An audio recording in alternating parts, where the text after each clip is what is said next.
YouTubers, welcome back to Maxwell Starr's Beer Reviews, here with a quick review. New segment maybe I'm going to do on this channel where I do quick, short reviews on beers. I'm not sure what I'm going to call it yet. Could I call it a quickie? No, I think that's taken. I know, I'll call it a booze shorty. Wait, that's also taken. You know what, I'll figure it out later. But tonight we're going to take a look at something from Trailway. Going to take a look at Buck's Fizz, which is part of a new trend out there called a Brut IPA. It's a completely dry, like it's an IPA that's brewed to zero Plato, so it's got no sugars in it. The official gravity is basically like that of water. At least that's my rough understanding of it, and I'm probably getting that partly wrong. But hey, this is a quick review. So I've already poured it. I've already been enjoying the beer in my Trailway glass. So looking at that, it's very hazy. Had a nice big white poofy head on top of it. Giving it a whiff. I'm getting like pineapples and white grapefruits. And a nice, like a bit like a yeasty tang to it. Let's put it down the hatch.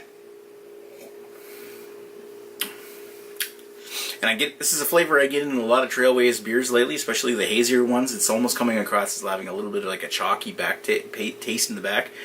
But I'm also getting very light and effervescent, body with a very light smattering, almost like a session IPA kind of level of hop bitterness, which is borderline resembling like a pineapple in a white grapefruit, with just a touch of lingering resin in it.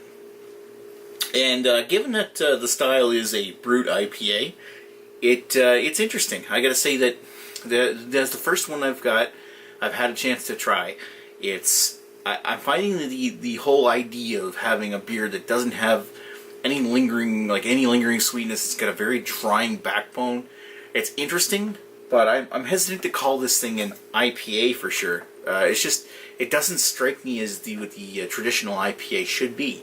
But at the same time, I think it's a beer style that maybe not call it an IPA, but it's something that would be worth taking off, because brewing it like this is actually an interesting idea, and it's very effervescent and very refreshing.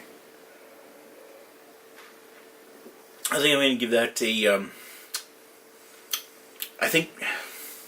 I'm hard pressed to give it a rate. I'm going to give it a 3.25 out of 5. It's really reminding me of what a session IPA is, except session IPA generally has very little malt to back it up. This one here just has very little body to back it up, and you know that's the point. But at the same time, it's just, I don't know really what to say. It's just an interesting beer that's, I imagine if you had this cold, it'd be nice and crisp on a hot day. But but calling it an IPA is just a little weird. Anyway, so this little bit ounce of nonsense review here, I want to give this a 3.25 out of 5. So thanks for watching Maxwell Starr's beer review of Buck's Fizz. A little short review.